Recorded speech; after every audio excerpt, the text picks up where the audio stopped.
Buenos días, Luis, buenos días con todos. Muy buenos días, alumnos de Semestral San Marcos, aula 116. Buenos días con todos.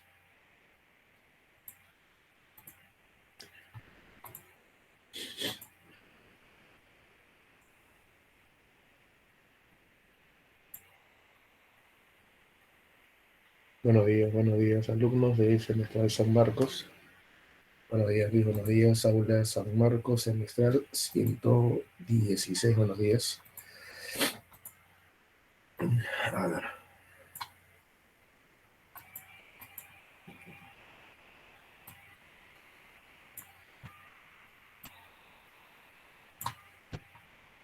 Tenemos alumnos en el avance en la presente semana, al igual que en la anterior, el desarrollo de 3 temas, 3 contenidos. La clase previa había sido la semana número 14, se había desarrollado los temas de ecología, biomas, la biodiversidad y las ecorregiones del Perú. Y el día de hoy se desarrolla los recursos naturales, las áreas naturales protegidas y también el desarrollo sostenible. ¿Correcto? Algunas cuestiones importantes, básicas, elementales que usted debe precisar.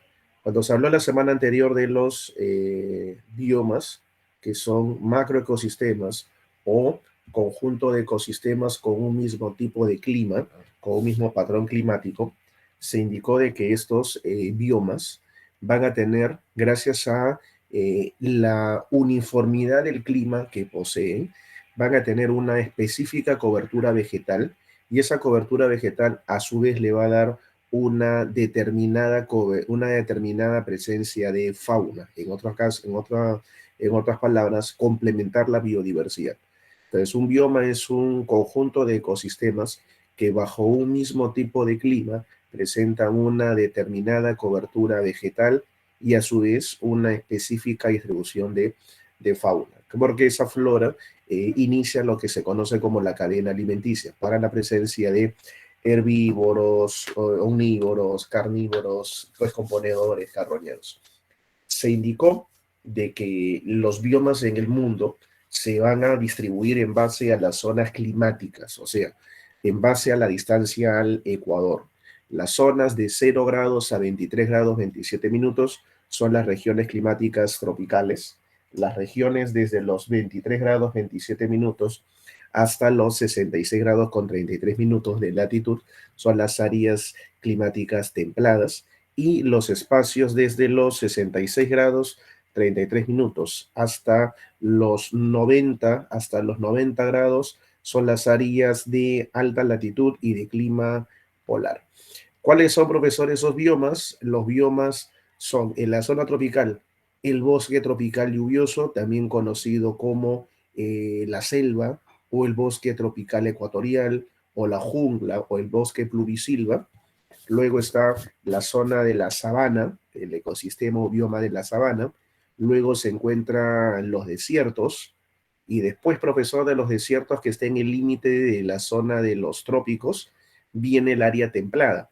En la zona climática templada vamos a encontrar al bioma de la pradera, también conocido como la estepa. Y luego, profesor, encontramos lo que se conoce con el nombre de el bosque templado o bosque mediterráneo.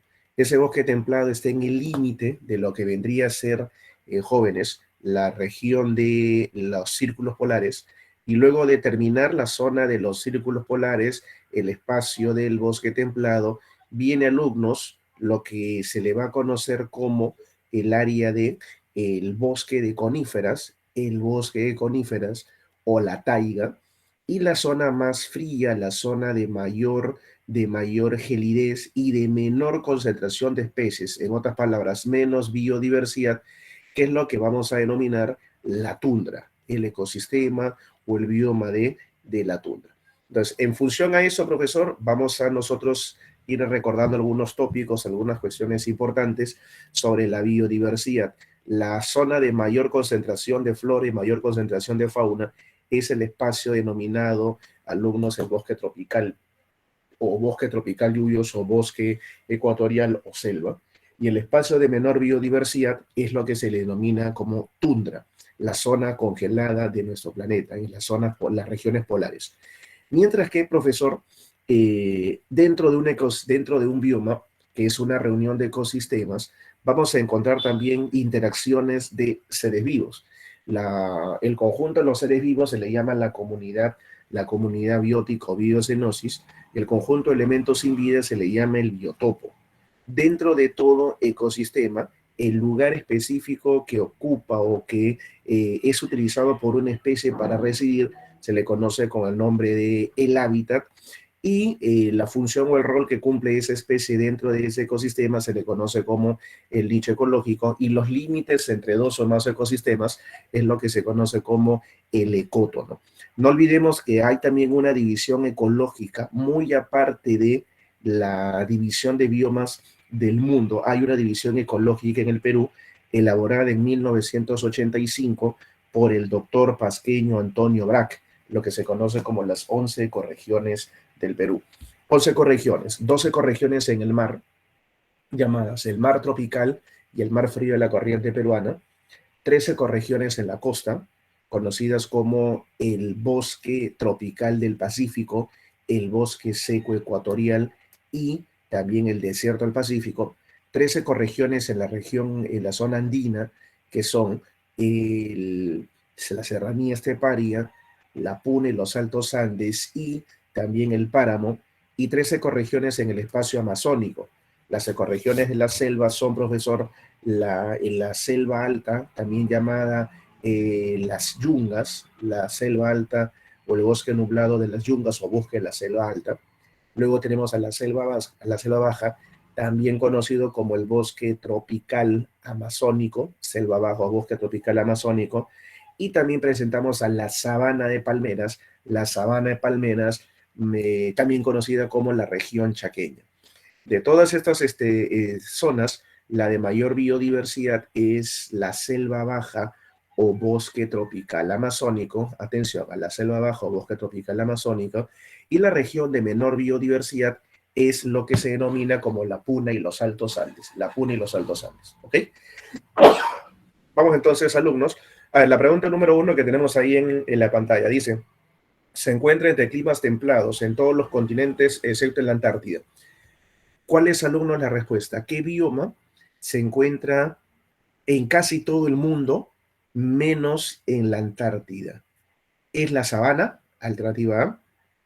¿Es la pradera, alternativa B? ¿Es la tundra, alternativa C? ¿O es, alumnos, el bosque templado? ¿Cuál de ellos no se encuentra, alumnos, en la Antártida? Está en casi todo el mundo, menos en la Antártida. Muy bien, correcto, Valentina Valverde, muy bien, José Mendoza. La respuesta es la pradera, ¿correcto? La respuesta es la pradera, también conocida como la estepa. ¿Cuál es la ecuación de una pradera? Un clima templado, lluvioso, 6 meses, 6 meses de lluvia y 6 meses de sequía, que posibilita que tengamos puros pastizales, puros pastizales. Por eso esto es la pradera. Pregunta número 2: es la función que desempeña cada especie en su propio hábitat. Eso, alumnos, lo hemos tenido como una pregunta de eco un poco más amplia en examen de admisión ya. ¿Cómo se llama la función, el rol que desempeña, que cumple una especie dentro de su propio hábitat, o sea, dentro de su correspondiente ecosistema? ¿Cuál es el nombre, alumnos, de esa función? Lo que va a hacer esta especie dentro de lo que se llama la red trófica, la cadena alimenticia. A eso lo conocemos muy bien. Nuevamente, ahí está la respuesta. Nos dice Gemina, nos dice Valentina, el nicho ecológico. Y pregunta número 3, de hace algunos años en la CEPRE, dice: ecorregión que se ubica frente a los departamentos de Piura y Tumbes. Si es frente a los departamentos de Piura y Tumbes, frente a los departamentos, entonces hay que recordar el mar, el Océano Pacífico. Si es el mar, el Océano Pacífico, solamente me quedan dos posibles respuestas: o la A o la C. Chao la B, chao la D.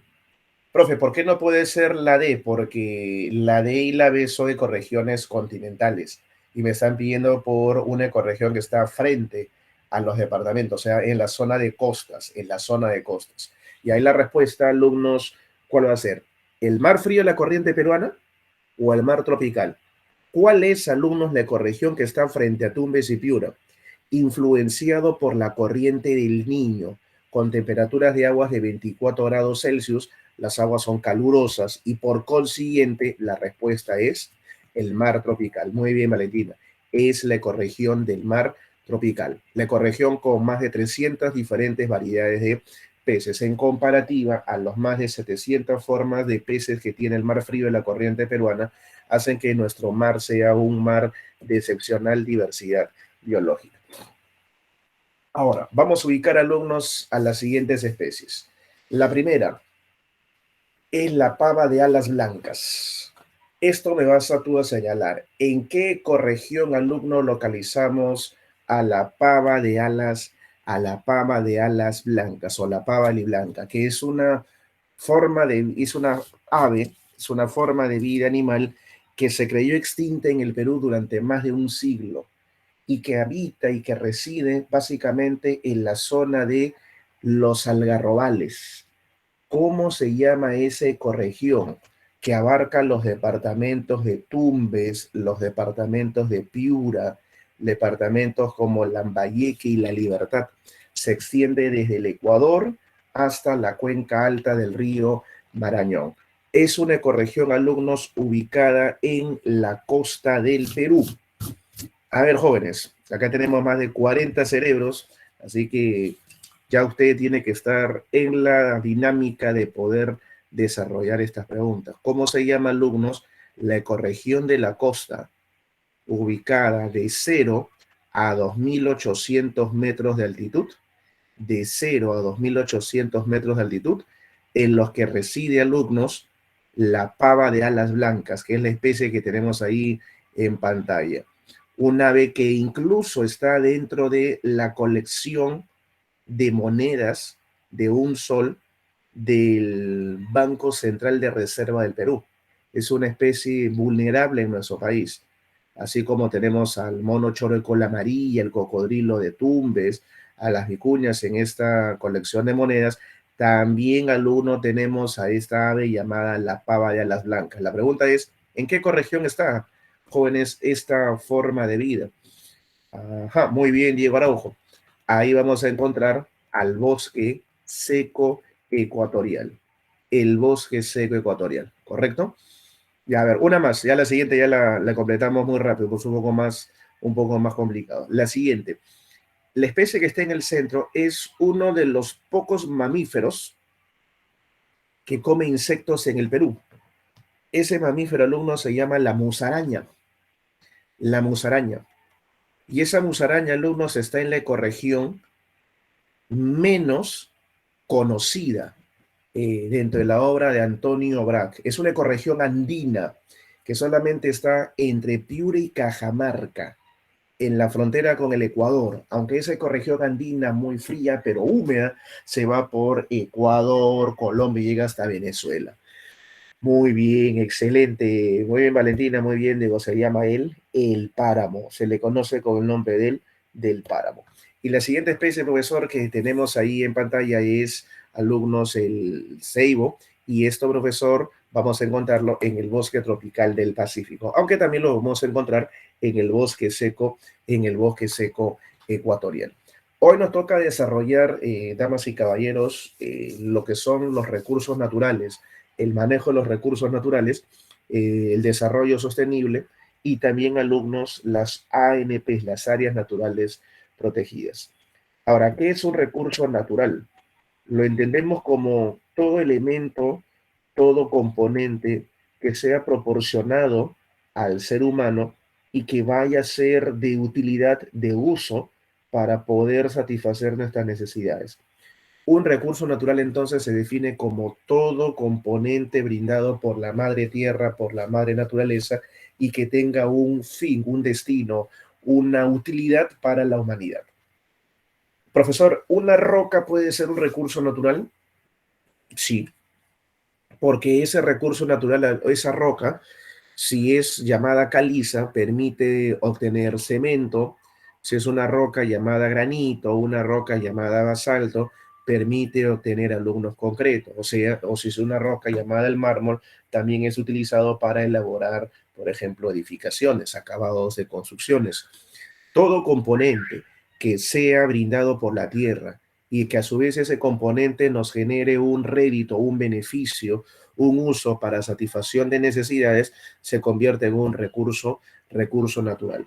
La Ley General del Ambiente señala en su artículo número 84 que se considera recursos naturales a todos los componentes de la naturaleza susceptibles de ser aprovechados por el ser humano para la satisfacción de sus necesidades y que tengan un valor actual o potencial en el mercado conforme lo dispone la ley. Es evidente entonces que si es aprovechado por el ser humano y satisface necesidades, es con una finalidad, con un uso beneficioso, positivo.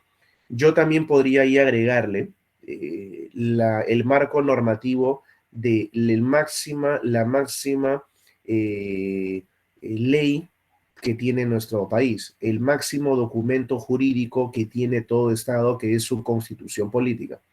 La constitución política del año de 1993, que tiene 206 artículos, que tiene 26 capítulos y 6 títulos. En su título 3, llamado del régimen económico, en el capítulo número 2 de ese título 3 del régimen económico, el capítulo 2, denominado del ambiente y los recursos naturales, señala en el artículo 66 que los recursos naturales son propiedad del Estado peruano y la nación que lo compone. Los recursos naturales son propiedad del Estado y de la nación. Artículo 66 de la Constitución Política del Perú. El artículo número 67 habla del uso sostenible, el uso racional que se le debe dar a los recursos naturales en nuestro país, a fin de evitar su destrucción, su depredación. Artículo número 67, uso sostenible de los recursos naturales. El artículo número 68 habla, alumnos, de la necesidad y obligatoriedad que tiene el Estado peruano para proteger su biodiversidad. ¿Cómo es eso, profesor? La obligatoriedad del Estado peruano para proteger su biodiversidad y permitir la creación de unidades de conservación llamadas las áreas naturales protegidas. Áreas naturales protegidas. Y, profesor, también tenemos el artículo número 69 de la Ley de Leyes de la Constitución Política del Perú, el artículo número 69, profesor. Ese artículo 69 de la Constitución Política del Perú habla de la conservación y protección y el uso sostenible de la Amazonía y de los recursos naturales que presenta dicha Amazonía. O sea, en resumen, hay alumnos importantes artículos dentro de la Carta Magna, dentro de la Constitución Política del Perú, a tener en consideración. El artículo 66, todos los recursos naturales son propiedad del Estado. El artículo 67, el uso sostenible de dichos recursos naturales. El artículo número 68, la obligación del Estado peruano para proteger su biodiversidad, creando las denominadas ANPs, Áreas Naturales Protegidas. Y, profesor, también tenemos, damas y caballeros, evidentemente vamos a encontrar el artículo 69 del uso sostenible de los recursos naturales que presenta la Amazonía. Entonces, son, alumnos, partes de la reglamentación máxima del país, que es la Constitución Política, que habla sobre los recursos naturales.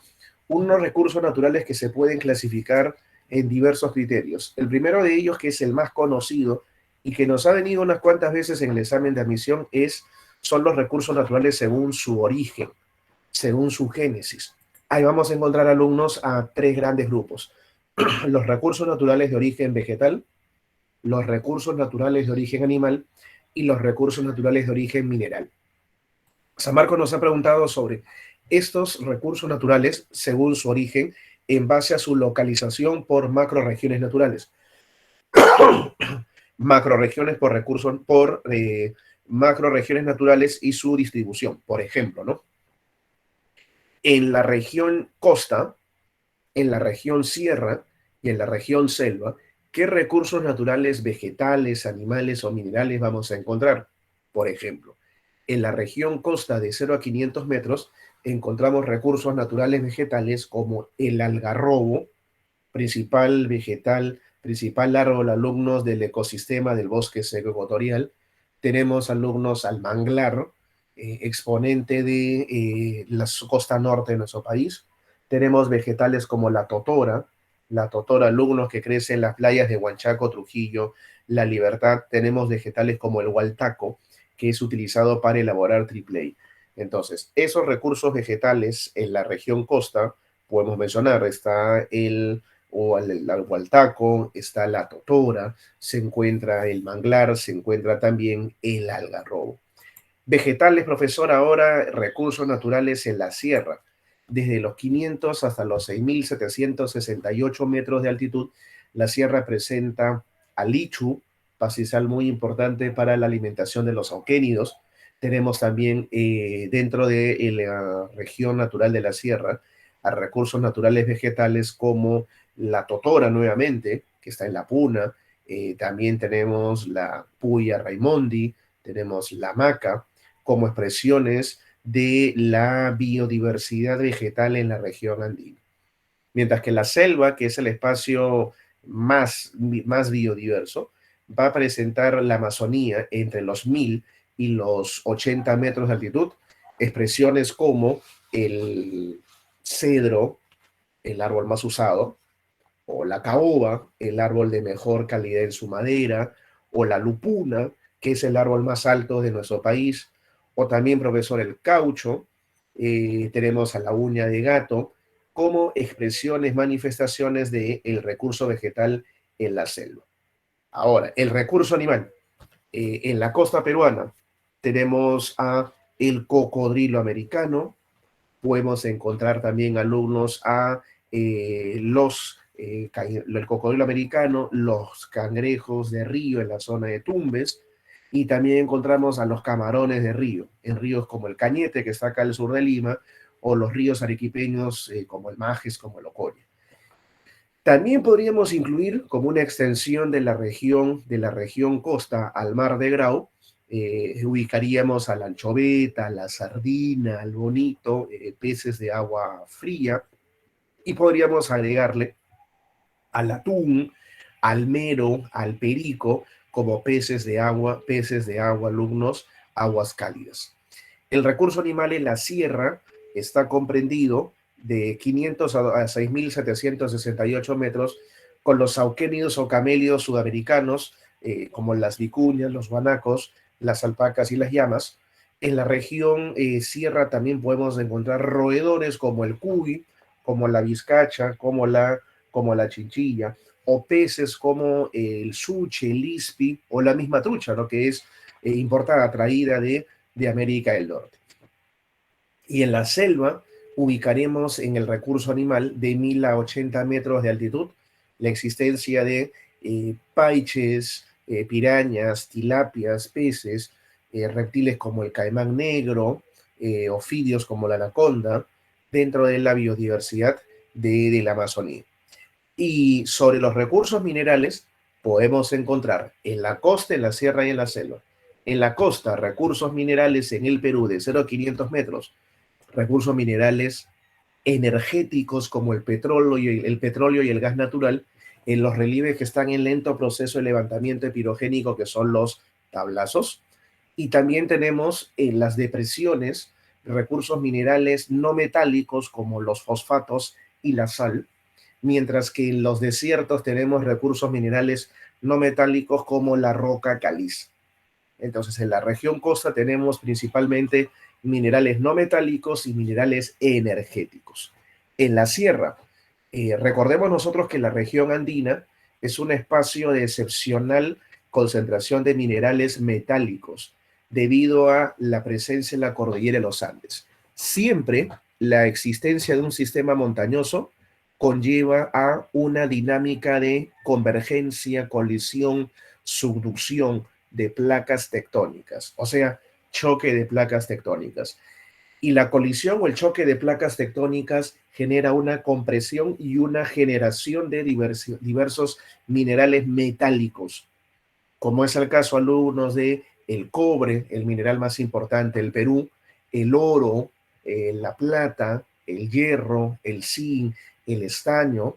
Estamos hablando de Perú, un país de tradición minera y un país, alumnos, donde la minería se constituye en la actividad económica de mayor generación de divisas.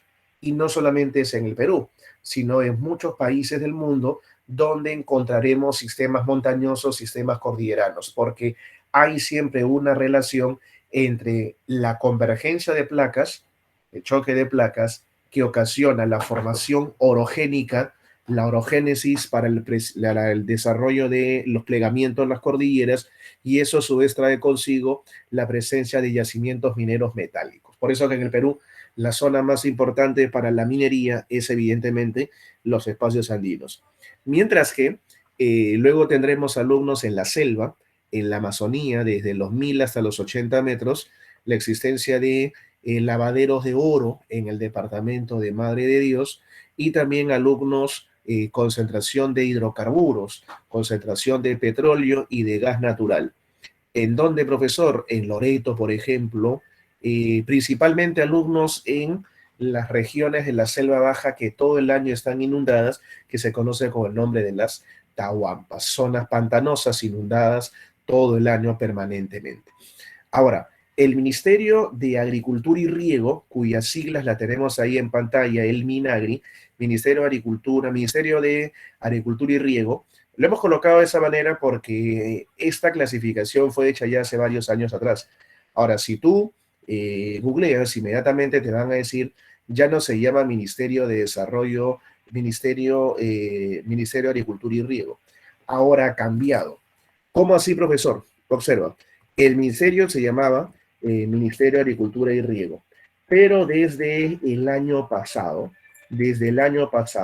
al mismo ya no se le llama Minagri, sino a alumnos se le conoce con el nombre hoy de Ministerio de Desarrollo Agrario, Desarrollo Agrario y Riego, o sea, Midagri. Hoy, alumnos, ese Ministerio de Agricultura, Ministerio de Agricultura y Riego, ha cambiado su denominación y se le llama el Midagri, el Ministerio de Desarrollo Agrario y Riego. Desde el año pasado, desde fines del año pasado, ha cambiado la denominación.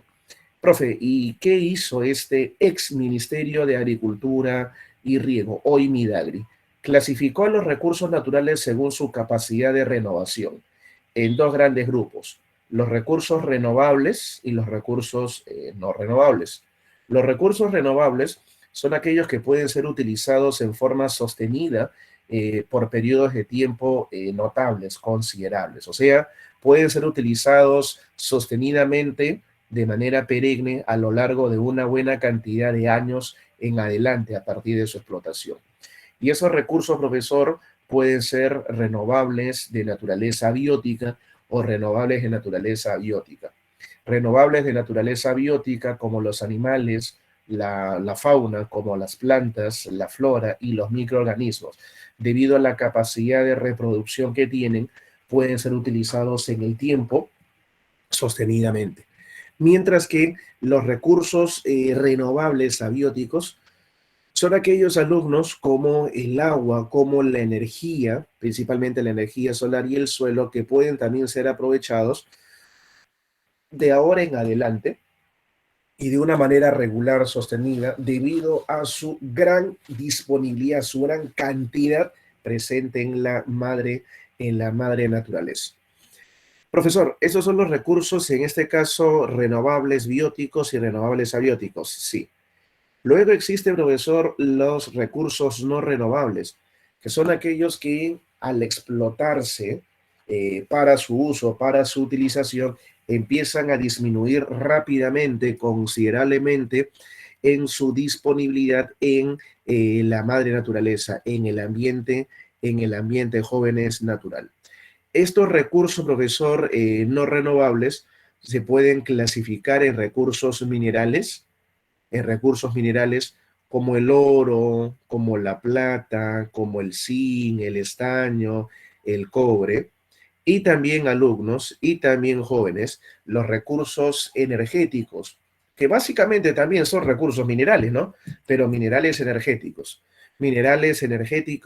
de origen fósil como el petróleo y minerales energéticos de origen mineral como el carbón.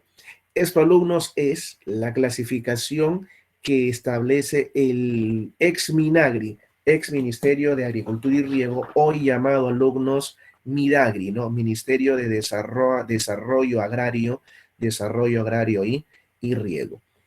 Esta es la clasificación de fuentes nacionales, pero también podemos hablar de una clasificación establecida por la ONU, ¿no?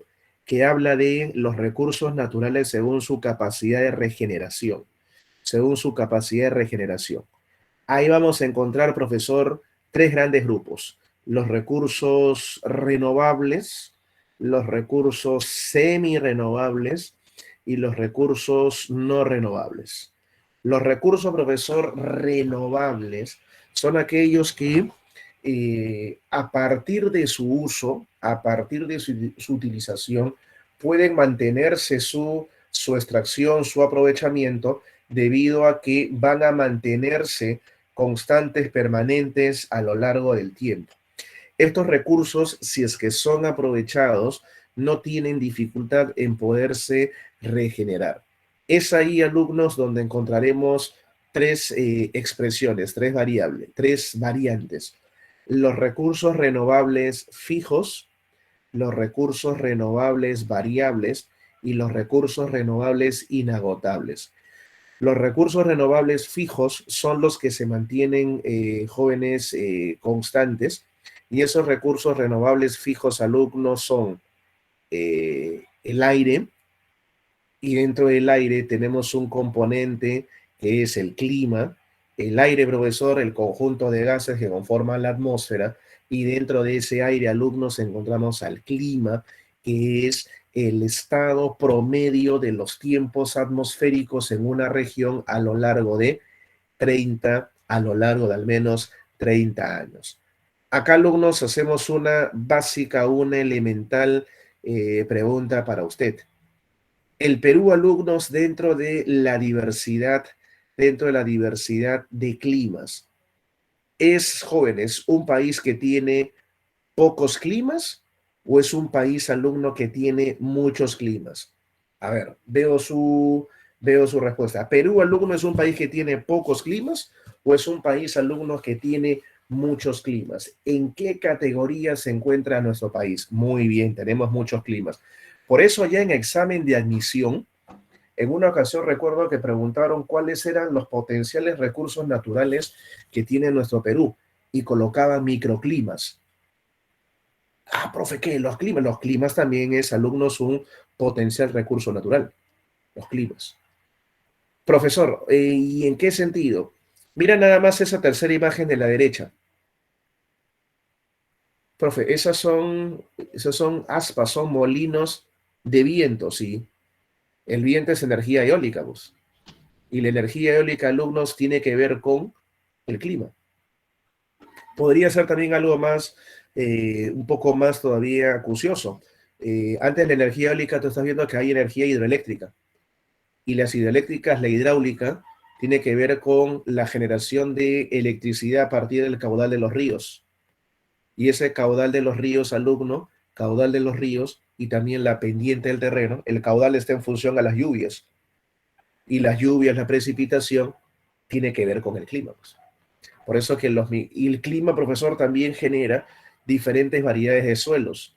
Y los suelos, a su vez, variados en nutrientes, en minerales, van a permitir el desarrollo de diversos tipos de vegetación, o sea, actividad de la agricultura. O sea, es por esa razón que el clima es un trascendental componente, recurso renovable fijo. ¿Correcto? Ahora, aire, agua, luz, el agua, profesor, claro que sí, el agua. Pero es un país privilegiado en disponibilidad de aguas.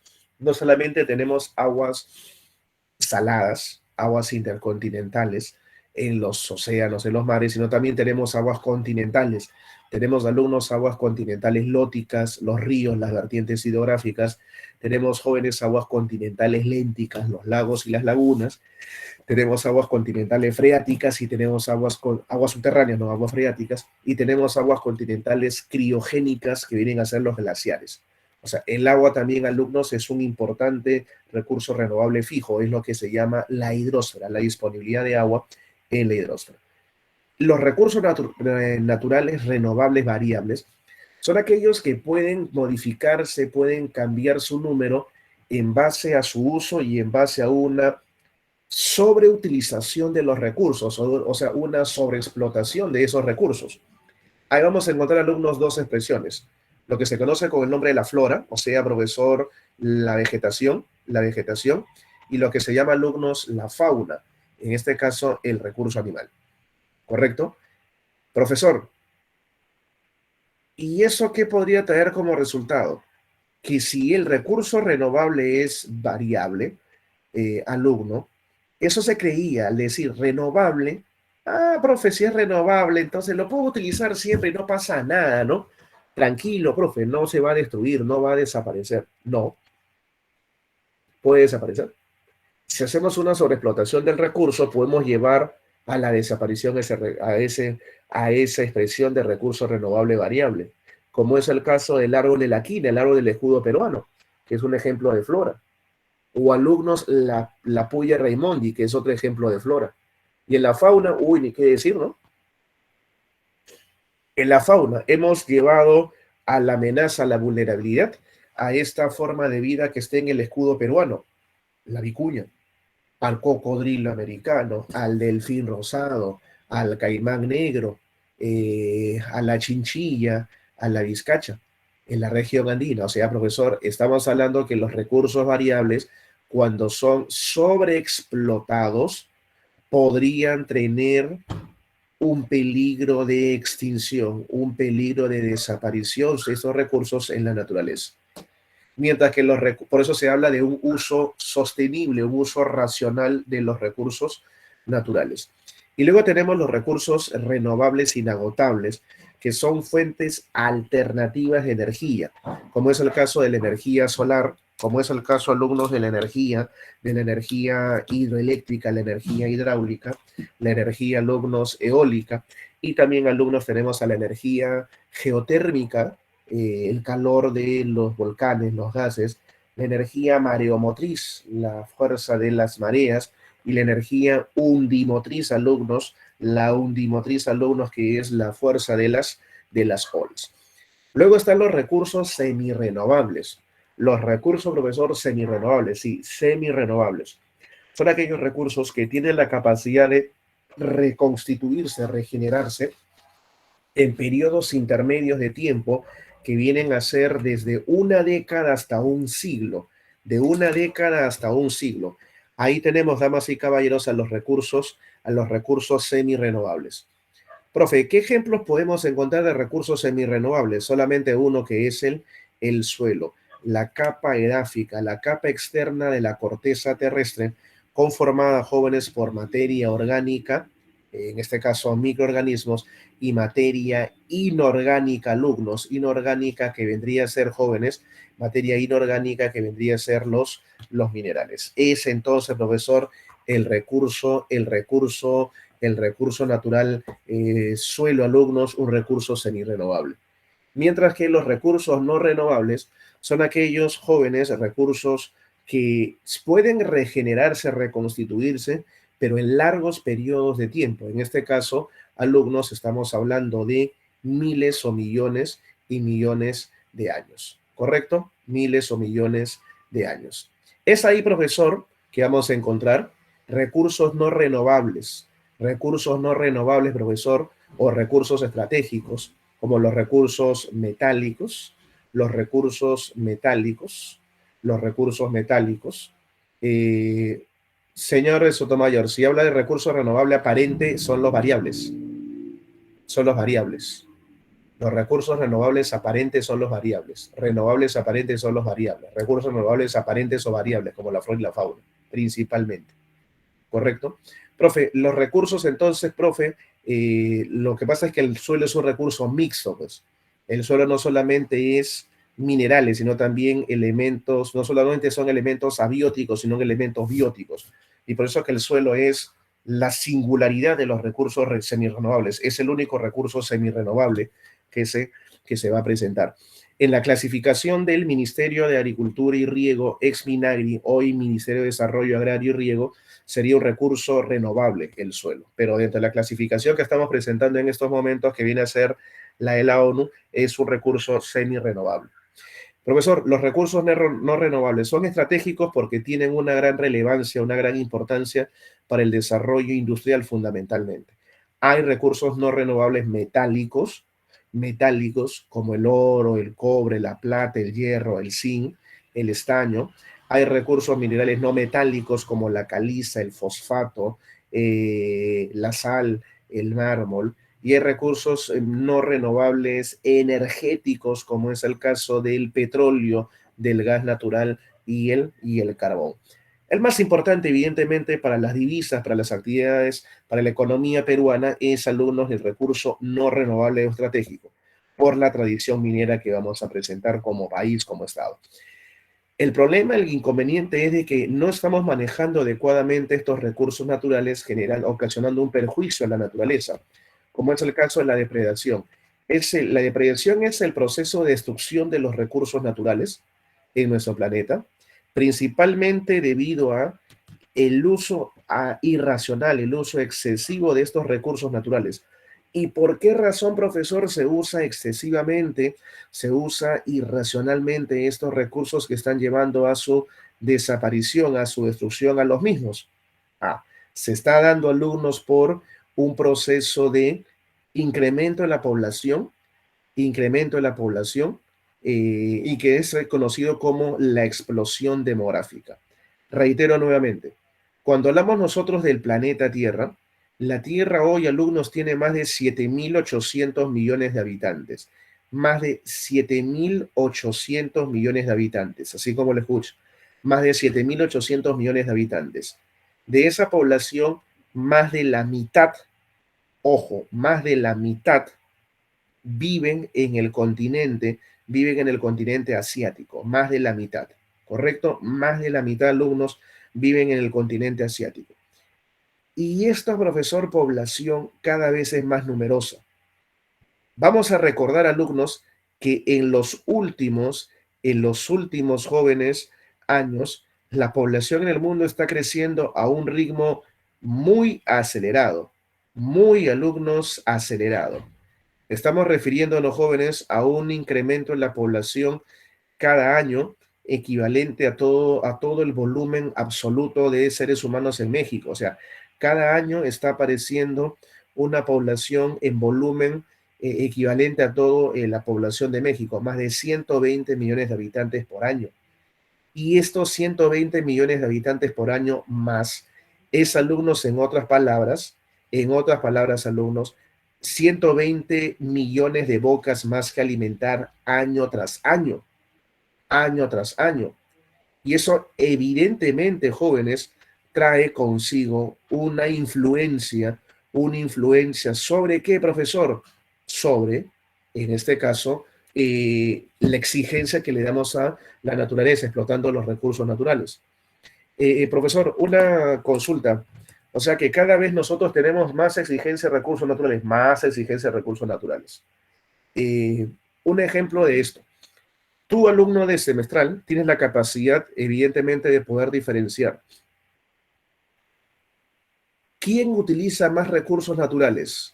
¿La población rural o la población urbana? ¿Quién utiliza, alumnos, más recursos naturales? ¿La población rural o la población urbana? Más recursos naturales, alumnos, profe, población rural o población urbana. Muchachos, la población rural es la gente que vive en el campo, ¿no? Y la población urbana es la gente que vive en la ciudad, ¿no? ¿Quién utiliza más recursos naturales? ¿Quién demanda más a la naturaleza? ¿Quién le exige más recursos al planeta Tierra? ¿La gente que vive en el campo rural o la gente que vive en la ciudad, que es la gente urbana? A ver su respuesta. Hay más demanda de recursos naturales. ¿En el poblador urbano o en el poblador rural? ¿Hay más demanda de recursos naturales en el poblador urbano o en el poblador rural? Acá hay más de 50 personas en el salón, así que esperemos su respuesta. Solamente tengo hasta ahorita dos. Esperamos su manifestación. Pensar no hace daño, jóvenes. Y después seguimos con la explicación. ¿Hay más demanda de recursos naturales en la población urbana o en la población rural? Correcto, muy bien. Es la población urbana. La población urbana, alumnos, demanda más cosas: celular, televisor, laptop, computadora, electrodomésticos, o sea, más electricidad, más demanda de recursos alimenticios también, porque la población urbana hoy es más numerosa que la población rural. En el planeta Tierra, alumnos, desde el 2008 ha cambiado la distribución de la población. Recién desde el 2008 hay mayor cantidad de seres humanos viviendo en la ciudad que en el campo, en el mundo. En el mundo eso recién se ha alcanzado en el 2008. En el Perú viene desde mucho tiempo atrás. En el Perú desde 1972 ya se sabe que hay más gente viviendo en la ciudad que en el campo. Hoy la distribución de la población es en el Perú muy desigual, ¿no? En el Perú, alumnos, tenemos un 79% de la población que vive en la ciudad y un 21% en el campo. O sea, de cada 100 peruanos en el Perú, 79 viven en la ciudad. Y eso ya, alumnos, cada vez se va haciendo más notorio, ¿no? Eso fue en el 2017. En el 2007, en el anterior censo, ¿te acuerdas? En el 2007, la distribución era 73% urbano y 27% rural. Y en 10 años ya está en 79% urbano y 21% rural. Estamos yendo casi a parecernos a los países europeos, ¿no? Países donde el 10% nada más de la población es rural y el 90% es urbana. O sea, demandamos más cosas en todo sentido, de todas formas. Y eso aumenta una presión del hombre y sus actividades económicas sobre el planeta, generando una depredación. Profe, entonces la depredación, alumnos, tiene que ver con la deforestación incontrolada, la quema de la cobertura vegetal, la contaminación del aire, el agua, los suelos, alumnos, el no respeto por la biodiversidad, y que ha ocasionado pues manifestaciones como las que tenemos en pantalla, ¿no? Especies amenazadas, vulnerables, en peligro de extinción, o incluso algunas especies extintas. Tenemos el cocodrilo de Tumbes, el oso de anteojos, el gato andino chinchay, también tenemos, jóvenes, el delfín rosado, las vicuñas, también encontramos la pava de alas blancas o pava di blanca, el mono choro de cola amarilla, como formas de vida, expresiones de una naturaleza amenazada en nuestro país. Profe, ¿y qué era esto que estaba viendo? Ah, esa es la colección de monedas, ¿no? Tú debes haber visto el Banco Central de Reserva del Perú, ya desde hace varios años atrás, promociona y saca algunas monedas especiales. Monedas especiales, sí, monedas especiales, alumnos.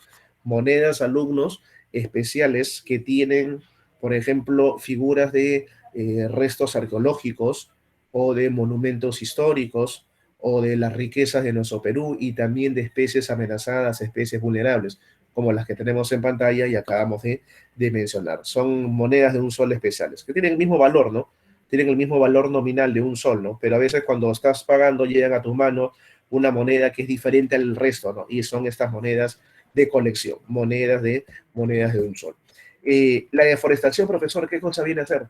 La deforestación es la pérdida de la cobertura arbórea, de la cobertura vegetal en un lugar. Y esa deforestación, alumnos, está relacionado principalmente con la agricultura migratoria. Es una agricultura en la que el campesino llega a un bosque, corta los árboles, sobre texto de que como hay arbolitos, entonces el suelo tiene minerales y tiene nutrientes para sostener a la agricultura. Y cortan el árbol, o peor, queman el bosque, le dan el arroz y la quema. Entonces queman el bosque bajo la creencia de que al quemar el bosque, esa materia orgánica que va a ser quemada por el fuego va a nutrir el suelo. Y lo que no saben es que estás quemando el bosque y también estás afectando el suelo, estás afectando los nutrientes, en este caso que tiene el suelo y disminuyendo su fertilidad. La agricultura migratoria, jóvenes, en el Perú es la causante, según el Ministerio del Ambiente, el MINAM, Ministerio del Ambiente, es la causante del 80% de la deforestación en nuestro país. La UNESCO, que es la Organización de las Naciones Unidas para la Educación, la Ciencia y la Cultura, señala que la principal causa de la deforestación en el Perú es la agricultura migratoria, responsable de un 75% de la deforestación en el Perú. O sea, según la UNESCO, de cada 100 hectáreas de bosques deforestados, 75 de las 100 lo hace la agricultura migratoria. Y según el Ministerio del Ambiente, de cada 100 hectáreas deforestadas, 80 de esas 100 hectáreas deforestadas son culpa de la agricultura migratoria. También tenemos, alumno, la tala, ¿no? La tala indiscriminada, la tala ilegal para el uso del vegetal como combustible, leña, combustible vegetal, la minería ilegal de oro, la industria maderera y el uso alumnos de productos químicos para el narcotráfico en zonas alumnos cercanas a los valles cocaleros, como el Valle del Guayaga, como el Valle alumnos, el Valle del Braen, el Valle de los ríos Apurímac, Ene y Mantaro en la selva central. El Braen, profesor, abarca Junín, Ayacucho, Apurímac, Huancavelica, mientras que el Valle del Guayaga abarca zonas de Huánuco y San Martín. Un proceso de deforestación, alumnos, tremendo, muy dañino para nuestro país, a sabiendas de que el bosque es un pulmón, es un espacio de presencia de transformación del oxígeno, del CO2, la formación del CO2 en oxígeno puro, a fin de evitar el problema del calentamiento global. La deforestación, profesor, en nuestro territorio afecta a la costa, la sierra y la selva. En la costa peruana, la zona de mayor deforestación son los departamentos de Piura, de Tumbes, de Lambayeque, por el algarrobo. En la sierra peruana, los departamentos de mayor deforestación son Cusco, Junín, Ayacucho, Apurímac, principalmente alumnos de deforestación de bosques de Queñual, bosques alumnos de Tara y también alumnos de eucalipto. Mientras que en la selva, esta es la zona más deforestada, vamos a encontrar alumnos la deforestación en la Amazonía, en el departamento de San Martín, el más deforestado del Perú, San Martín. Luego tenemos a Loreto, tenemos a Ucayali, tenemos a Madre de Dios, tenemos a Huánuco. Los más deforestados entonces son en el Perú en total, los de la selva, tanto San Martín seguido por Loreto. Problema importante, alumnos, la deforestación. No olvidemos, miren los tipos de bosque, casi 95% del bosque húmedo amazónico, un alumnos 4% del bosque seco, el bosque seco ecuatorial en la costa norte, ¿no? Tumbes, Piura, Lambayeque, La Libertad, mientras el 1% el del bosque andino. Por favor, entiendo por qué San Martín, por qué el departamento de Loreto son los más deforestados. Sí, alumnos, porque tienen mayor superficie. Principalmente San Martín ha sido deforestado por la agricultura migratoria. No olvidar entonces que más de la mitad del Perú es bosque húmedo amazónico, bosque tropical lluvioso. Profe, tenemos entonces que la conservación de bosques genera mayor cantidad de conservación de la biodiversidad y la pérdida de esos bosques ocasiona, alumnos, una pérdida justamente de dicha biodiversidad. Los bosques, alumnos, son deforestados y eso le hace un tremendo daño también al ser humano, porque al perder los bosques perdemos la principal herramienta natural que tenemos para transformar los grandes volúmenes de gases de efecto invernadero, los GEI, y transformarlos en oxígeno. Eso es trascendental que usted lo entienda. Y si nosotros perdemos esos bosques, perdemos nuestra principal arma para combatir el calentamiento global. Profe, yo he visto de que si en un lugar se deforesta, se corta el árbol, entonces si se replanta, entonces estamos pudiendo enfrentar ese problema. En realidad no es tan cierto. Muchas veces no se le explica a las personas de que tú cortas un árbol y luego lo replantas y supuestamente con eso ya estás reparando el daño. No es así. Biológicamente, estudios han señalado de que los bosques primarios, que son los bosques naturales, tienen una capacidad de regeneración hasta 70% mayor que los bosques secundarios, que son los bosques sembrados por el hombre. Profe, más o menos para que tengas una idea, si tú cortas un árbol, tendrías que plantar 7 árboles para recuperar la capacidad de transformación de CO2 en oxígeno que tenía el arbolito natural que se taló. O sea, eso de que te digan, cortamos un arbolito y replantamos otro arbolito en el lugar para evitar el daño al ecosistema, no es tan cierto, que digamos. Por esa razón, alumnos, que el proceso de reforestación sí es importante, nadie lo niega, porque es muy distinto de que vayas a cortar el árbol y no plantes ni un árbol, pero tampoco es exacto decir de que cortamos un arbolito, colocamos otro y ya está todo, ok, acá no pasó nada. No es válido razonar de esa manera. La capacidad de generación de CO2 en oxígeno de los bosques primarios es muchísimo mayor que la capacidad de regeneración de los bosques secundarios.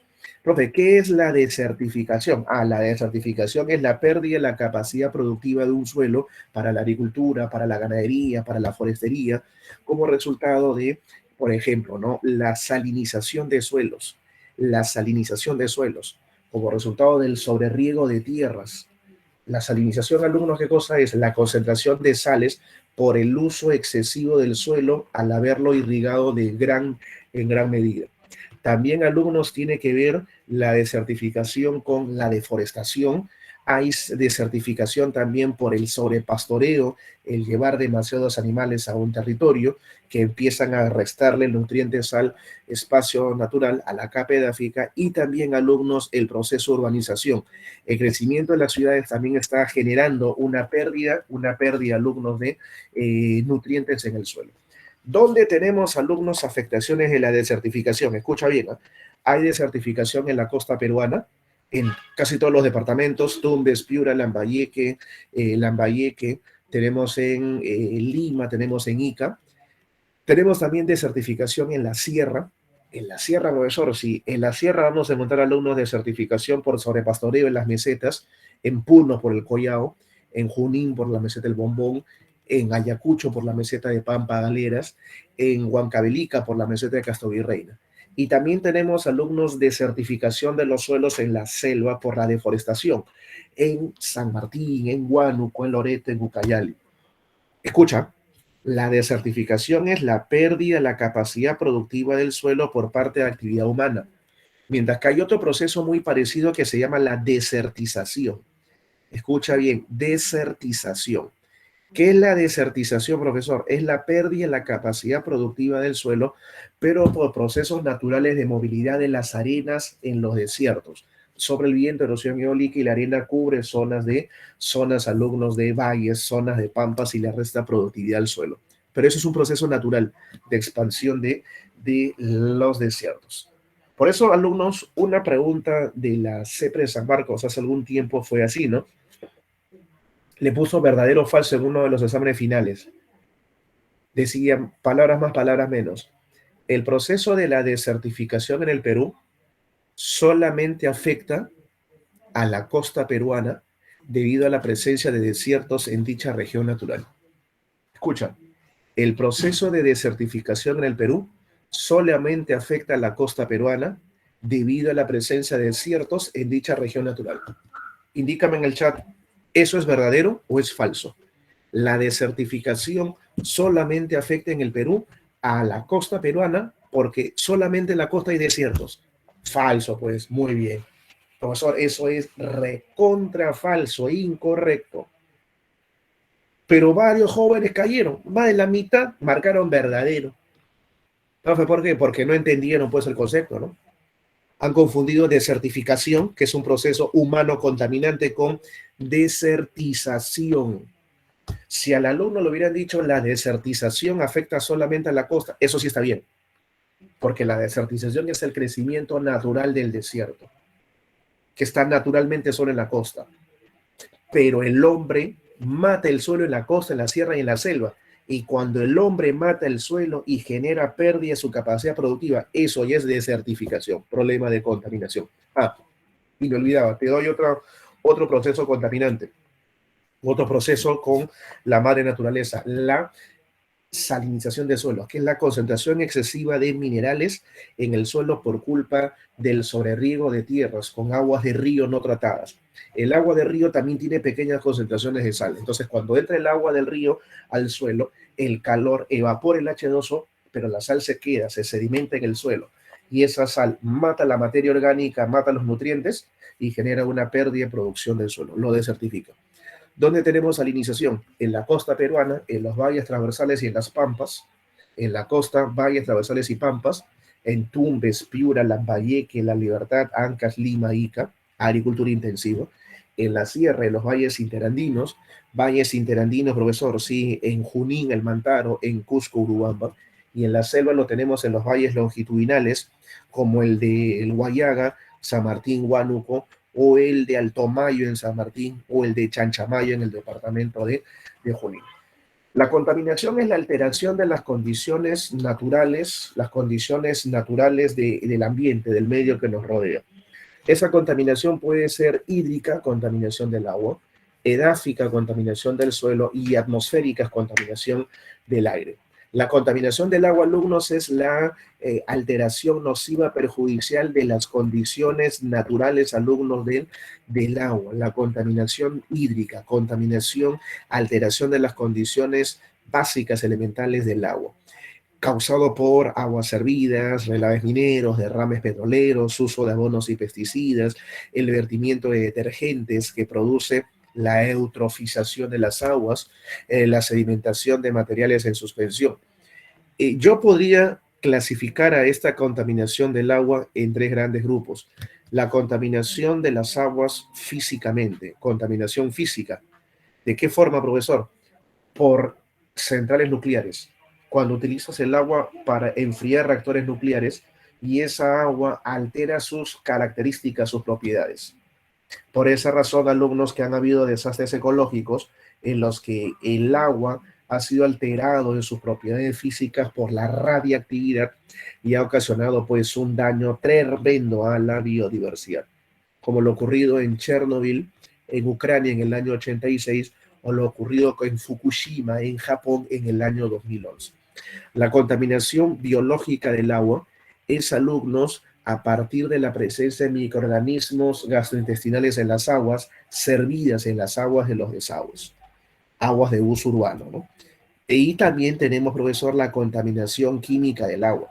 Esa contaminación del agua químicamente puede ser de naturaleza inorgánica por la presencia de minerales, de metales pesados como los relaves mineros, metales pesados, y contaminación del agua por química orgánica, por la presencia de hidrocarburos, o sea, derrames petroleros. Si a usted le preguntan cuál es el río más contaminado del Perú, es el río Mantaro. Y el río Mantaro está contaminado por relaves mineros, o sea, por metales pesados, es decir, por química inorgánica. Y si la pregunta fuese el río más contaminado del Perú por química orgánica, entonces tendrías que ver los derrames petroleros, los hidrocarburos, y eso está en la cuenca del río Marañón, el más contaminado por química orgánica, por derrames petroleros. Es un afluente del río Marañón llamado el Tigre Corrientes. Trae consecuencias como enfermedades en los países desarrollados, alumnos en vías de desarrollo, incremento de las muertes al año por la ingesta justamente de estas aguas contaminadas, la alteración de los ecosistemas acuáticos y litoral, y la disminución de la producción pesquera. Recuerda que en el Perú tuvimos un problema, ¿no? Una epidemia en el año 90-91 por el mal uso, el aseo que teníamos los peruanos al ingerir alimentos, que fue la epidemia del cólera, ¿no? Una enfermedad gastrointestinal.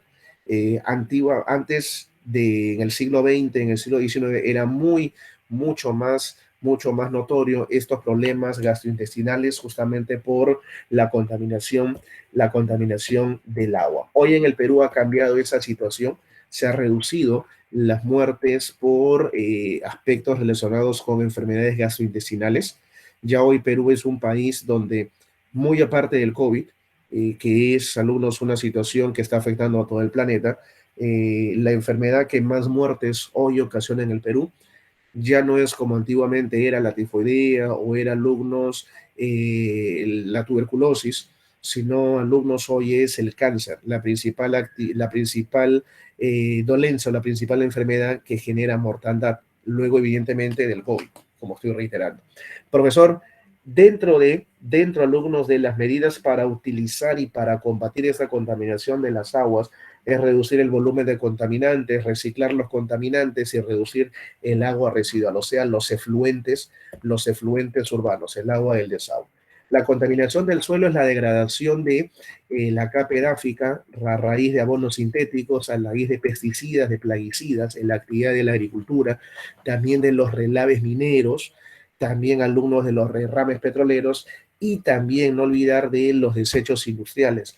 O, profe, el uso de la generación de basura en las grandes urbes, en las grandes ciudades. La agricultura entonces es una actividad económica que le hace bastante daño al suelo si no es gestionada de manera racional. Consecuencias como la pérdida de la productividad, la muerte de organismos útiles en la capa edáfica, la concentración de plaguicidas en las cadenas alimenticias, en las redes tróficas, y medidas que se pueden utilizar para ello, como el uso de abonos orgánicos, la rotación de cultivos, o sea, utilizar cultivos que demandan muchos nutrientes y luego cultivar vegetales que demandan poco al suelo y aplicar racionalmente los plaguicidas para controlar posible presencia de plagas en los campos de cultivo. Tenemos la contaminación del aire, mucha problemática, se conversó ya de esto en la atmósfera, causado por la actividad industrial principalmente, en sitios abiertos, quema de cobertura vegetal, procesos industriales, y en sitios cerrados, profesor, tenemos la contaminación del aire en escuelas, en casas, en fábricas, el humo de tabaco, pinturas, desodorantes, insecticidas, plaguicidas. No olvidar entonces, profesor, que lo más contaminante para el medio natural es, claro, es evidente el proceso industrial. Profesor, ¿qué contaminantes tenemos acá? El monóxido de carbono que produce enfermedades a las vías respiratorias, ya conversado en la atmósfera, el dióxido de carbono que produce, alumnos, el llamado calentamiento global, que es el incremento de la temperatura promedio del planeta y que traerá como resultado el denominado el cambio climático, la lluvia ácida, que es la precipitación de ácido sulfúrico por la concentración de dióxido de azufre en las refinerías metalúrgicas. También la lluvia ácida puede ser generada por el dióxido de nitrógeno. O sea, el CO, monóxido de carbono, produce enfermedades respiratorias.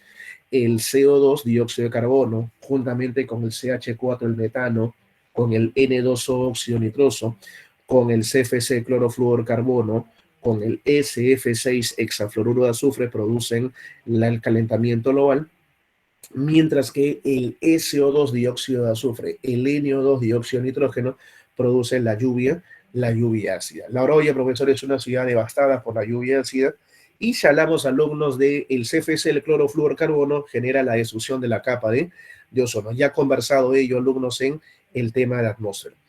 Profe, ¿qué era el desarrollo sostenible? El desarrollo sostenible, alumnos, es aquel desarrollo que satisface las necesidades del presente sin poner en riesgo, sin comprometer las necesidades de las futuras generaciones. Es decir, si yo aprovecho y utilizo anchovetas, porque en el mar he encontrado anchovetas que es resultado de la herencia de mis antepasados, lo mínimo que tengo que hacer es heredarle y legarle eso a mis descendientes, a mis hijos y a los hijos de mis hijos. Entonces, eso es el concepto de desarrollo sostenible. El uso de los recursos naturales de una manera racional, sin depredarlos, sin llevar a su peligro de extinción o simplemente su depredación. Este concepto, profesor, del desarrollo sostenible surgió en el año 87, a partir de un proceso histórico de preocupación de la humanidad por el medio natural, por el ambiente. En 1972 se desarrolla la Cumbre de la Tierra de Estocolmo, la Cumbre de la Tierra de Estocolmo en Suecia, en 1972. Y ahí empieza la preocupación y el cuestionamiento al modelo económico llamado el desarrollo sostenido, desarrollo sostenido.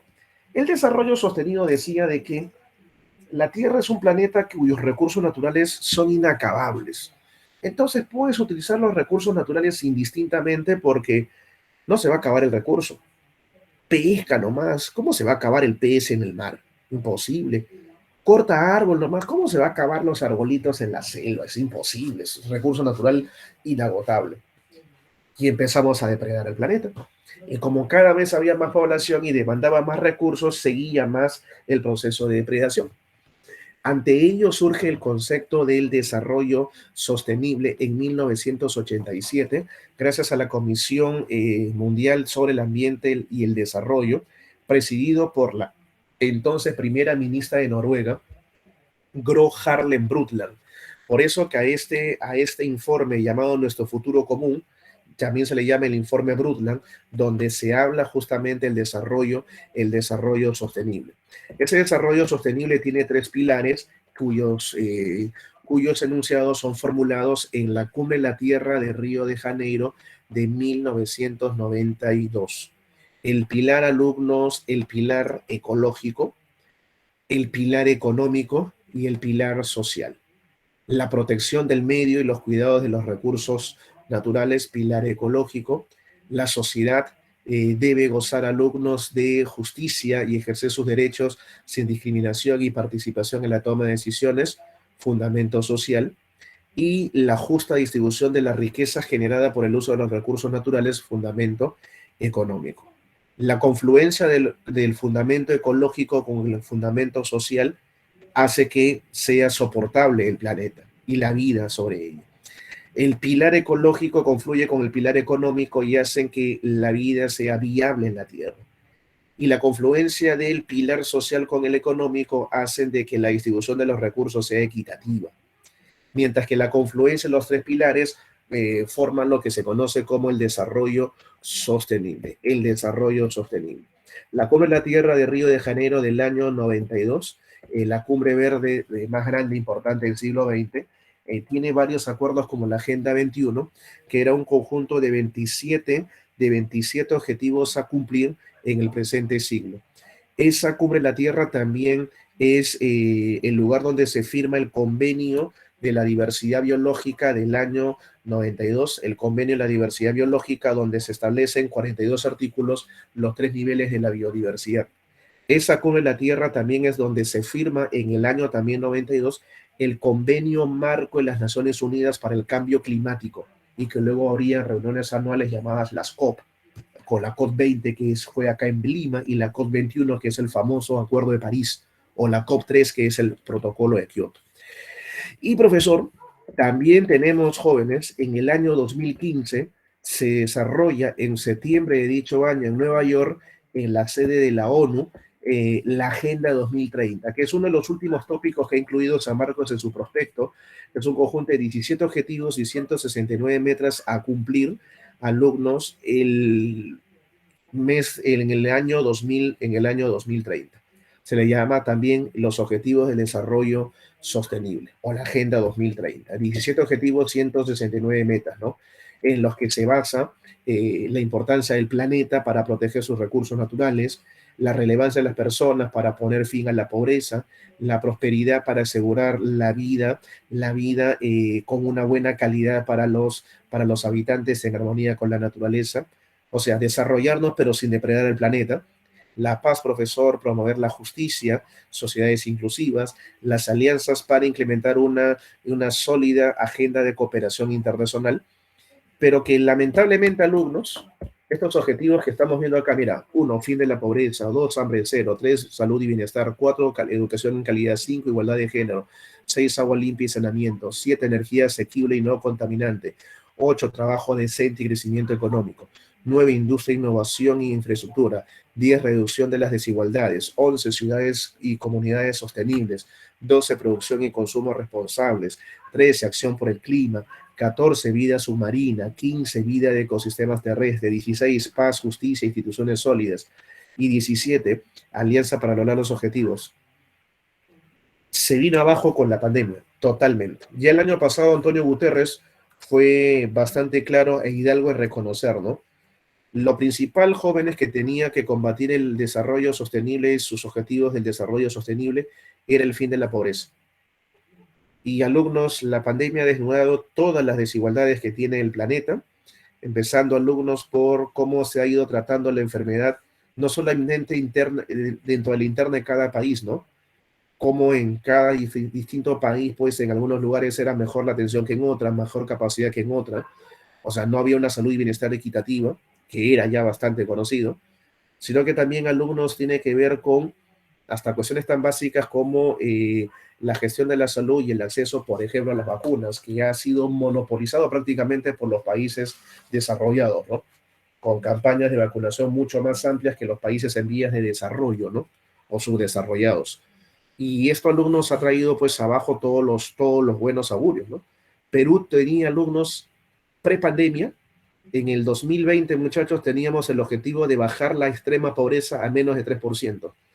Y la pobreza, alumnos, la pobreza ya estaba en el orden del 19%, 19-20%, y querían bajarlo a 15%.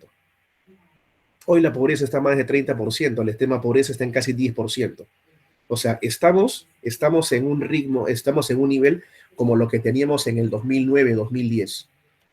O sea, en un año, todo lo que había avanzado Perú y muchos otros países en una década, en meses se tiró abajo la pandemia.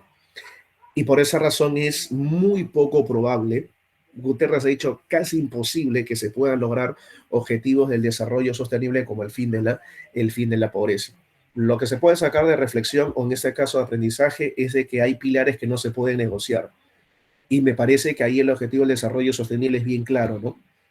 Tiene que haber alumnos, educación de calidad y salud y bienestar, pero tú no puedes tener una educación de calidad si es que primero no hay una salud, y esa salud se basa en la alimentación, y esa alimentación obviamente también tiene que ver mucho con la capacidad de riqueza que tenga no el país, sino el bolsillo de cada uno de los pobladores.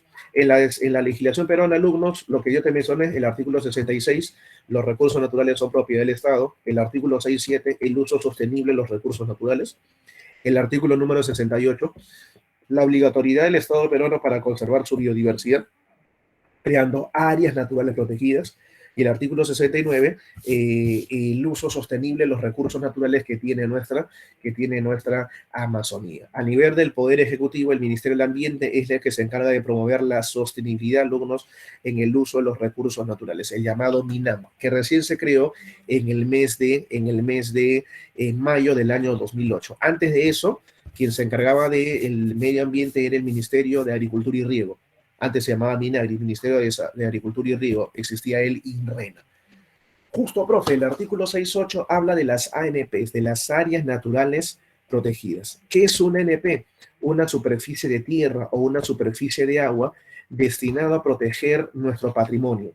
El patrimonio, profesor, es el conjunto de características o herencia de una nación.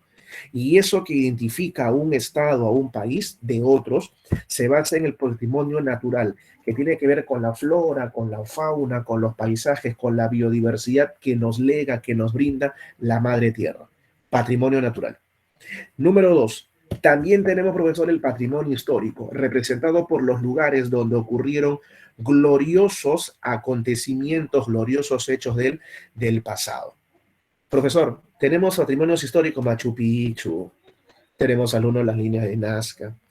Profe, y tenemos patrimonios naturales, el Manu, Pacaya Samiria, o sea, tenemos el río Viseo, tenemos un montón de espacios naturales donde destacar nuestra biodiversidad. Y por supuesto, profesor, tenemos el patrimonio cultural. El patrimonio cultural, profesor, sí, el patrimonio cultural, alumnos, tiene que ver, damas y caballeros, está relacionado con las manifestaciones, las expresiones de los pueblos, las tradiciones, los idiomas, las costumbres, las usanzas que existen en estos lugares. Ejemplo, el arte textil de Taquile. Ejemplo, la danza, la guaconada del mito. Taquile está en el Puno. La guaconada del mito es una danza muy tradicional de Junín, y esto que estamos observando en pantalla, ¿no? Los grandes exponentes llamados la danza de las tijeras, que es otro patrimonio cultural, alumnos de nuestro país, declarado por la UNESCO Patrimonio Inmaterial de la Humanidad. Las áreas naturales protegidas entonces son superficies, son espacios de tierra, son espacios de agua destinados a la protección de la biodiversidad en el espacio, en el territorio. No se olvide de eso. Profesor, y sobre justamente esas ANP, o sea, son territorios de tierra, pero también pueden ser marinos de agua, correcto. No te olvides que hoy nuestra ANP más grande es exclusivamente marina, es exclusivamente marina. Son espacios trascendentales para la protección de la diversidad biológica y se distribuyen alumnos en casi el 18% del territorio nacional. Casi el 18% del territorio nacional, alumnos es del área continental destinado a la protección de la biodiversidad. Acá nosotros vamos a recordar que hay tres niveles en la conservación de la vida en nuestro planeta. Tres niveles, profesor, sí. El artículo 6.8 de la Constitución Política de nuestro país señala lo siguiente. El Estado peruano está obligado a proteger la diversidad biológica, su diversidad biológica, y para ello, profesor, debe crear áreas de conservación. Esas áreas de conservación, profesor, pueden ser de tres niveles. Áreas de conservación nacional, áreas de administración nacional. ¿Qué significa eso? Que son áreas que están siendo protegidas directamente por el Ministerio del Ambiente y por el Estado peruano.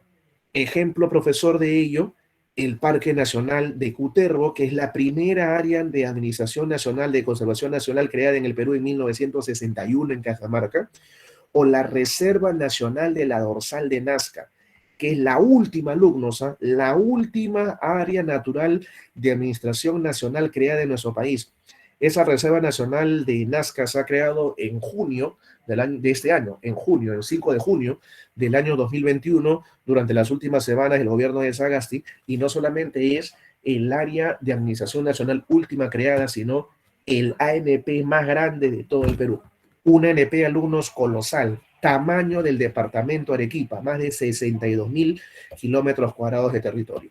Desde el año 61, con Cutervo, hasta la dorsal de Nazca, Reserva Nacional, se han creado 76 áreas naturales de conservación nacional.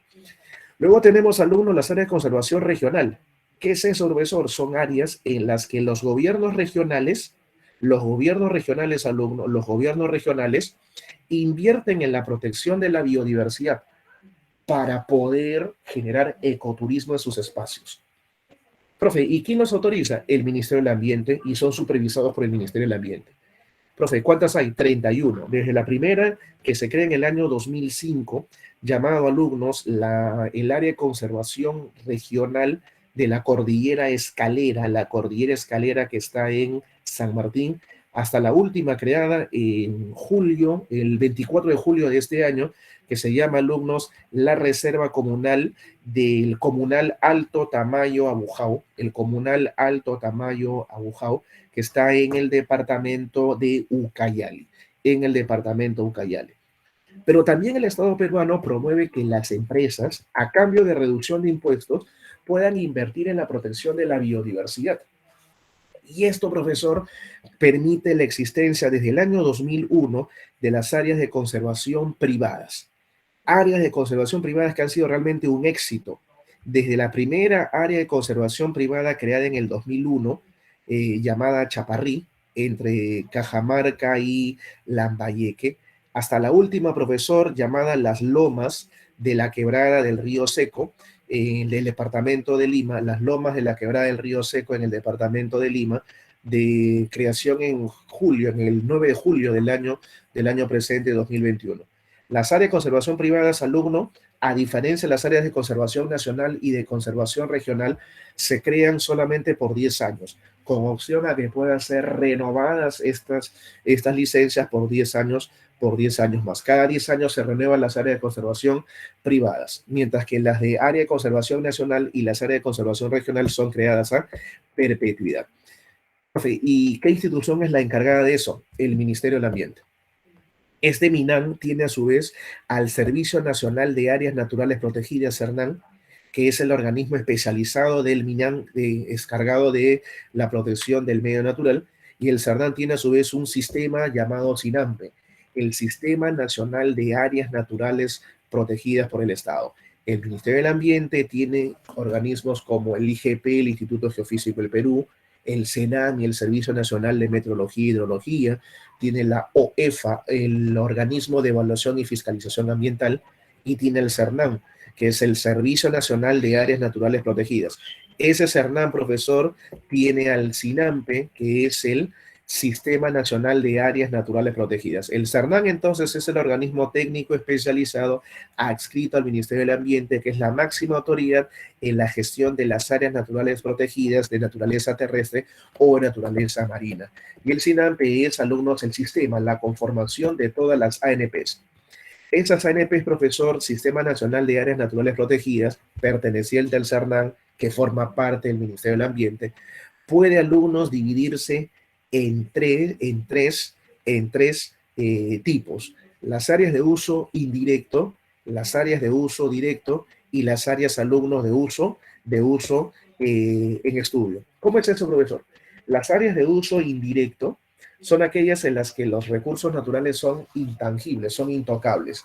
¿Y cuáles son las áreas de uso indirecto? Tres categorías: los parques nacionales, los santuarios nacionales y los santuarios históricos. Parques nacionales, santuarios nacionales y santuarios históricos. Luego tenemos los tipos de NP de uso directo. ¿Cómo es eso, profesor, de uso directo? Son aquellos espacios en los que los recursos naturales pueden ser aprovechados racionalmente. Y ahí tenemos 6 categorías. ¿Cuáles son, profesor, esas 6 categorías? En la categoría de uso directo, alumnos, tenemos a las reservas nacionales, a los refugios de vida silvestre, a las reservas comunales, a los bosques de protección, a los cotos de caza, reitero, y las reservas paisajísticas. Reservas comunales, reservas nacionales, refugios de vida silvestre, reservas paisajísticas, reservas comunales, bosques de protección y cotos de caza. 6 categorías de ANP de uso directo. Y 3 categorías de uso indirecto que son intocables: parques nacionales, santuarios nacionales y santuarios históricos. Y luego hay una categoría más, un tipo más, que son las áreas en estudio. Y en las áreas en estudio solamente vamos a encontrar, alumnos, una categoría, que son las zonas reservadas. Reitero, ahí tenemos una pregunta, creo que la número 1, ¿no? Las intangibles, las intocables, las de uso indirecto son Parque Nacional, Santuario Histórico. Las que se pueden aprovechar racionalmente sus recursos son, alumnos, las áreas de las reservas nacionales, los refugios de vida silvestre, las reservas comunales, las reservas paisajísticas, los bosques de protección y los cotos de caza. Y las áreas en estudio son las zonas reservadas. Las áreas de uso indirecto son intocables, son intangibles, donde cualquier explotación del recurso o cualquier modificación del medio natural está prohibido, porque el espacio es tan delicado que no se puede modificar nada de ese territorio. Ahí tenemos la máxima categoría de protección, los parques nacionales.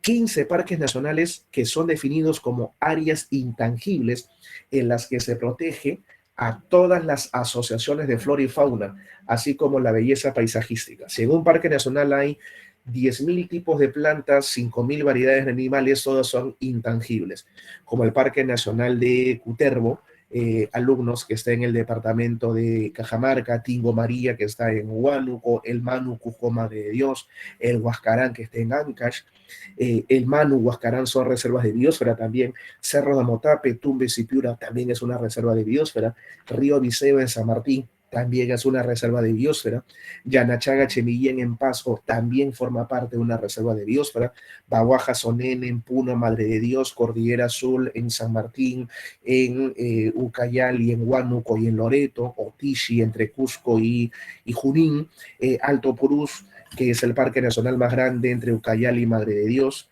También tenemos el Ichicat Muja, Cordillera El Cóndor en Amazonas; Huepisequim en Loreto; Sierra El Divisor en Loreto y Yaguas en Loreto.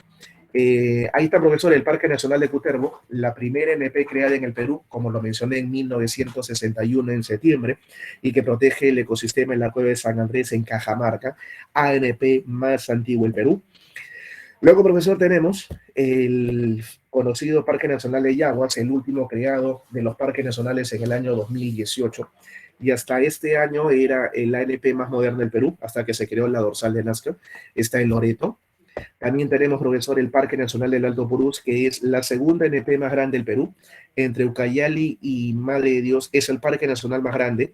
Y esta NP de alumnos del Alto Purús abarca, damas y caballeros, una superficie de 25.000 kilómetros cuadrados, que es lo mismo que decir el tamaño de todo el departamento de Pasco. Sí, sí, ahí que estás viendo, estás observando en pantalla. El área del departamento de Pasco es, alumnos, el tamaño que tiene el Parque Nacional del Alto Purús. Tremenda área natural protegida que tiene nuestro país, damas y caballeros, que es el Parque Nacional del Alto Purús. Luego, profesor, vamos a localizar al Parque Nacional de Tingo María, al Parque Nacional Alumnos de Tingo María, Parque Nacional de Tingo María, el cual se localiza, profesor, en el departamento de Huánuco, la famosa formación de la Bella Durmiente y la Cueva de las Lechuzas, es el parque nacional más pequeño, el parque nacional más pequeño. El Parque Nacional Cerros de Motape, que está protegiendo al bosque seco ecuatorial a la ecorregión entre Tumbes y Piura, y que está incluido dentro del área de la Reserva de Biosfera del Noroeste a Motape Manglares. Una reserva de biosfera es creada por la UNESCO, por la ONU. Es un lugar de excepcional diversidad natural y que es considerado patrimonio de la humanidad natural. Tenemos el Parque Nacional del Manu, que está entre Cusco y Madre de Dios, el de mayor biodiversidad y celebridad fama, y también es una reserva de biosfera, la reserva de biosfera del Manu.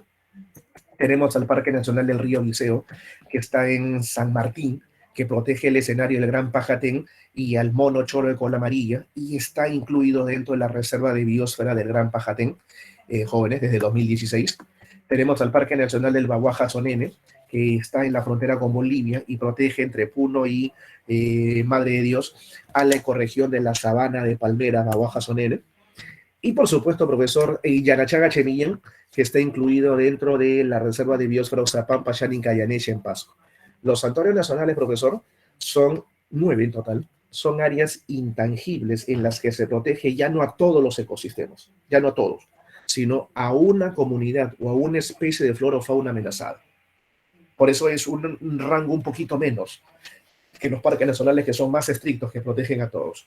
9 santuarios nacionales. Tenemos, profesor, Aguayay en Pasco, Calipuy, donde se protege a la Puya Raimondi en el Departamento de la Libertad, Lagunas de Mejía, un ecosistema parecido a los pantanos de Villa en Arequipa, Ampay en Apurímac, Manglares de Tumbes en Tumbes, Megantoni en el Cusco, Pampa Hermosa en Junín, Tabacoras Nambaye, que está en Cajamarca y protege al páramo, y Cordillera Colán, alumnos, que está en Amazonas.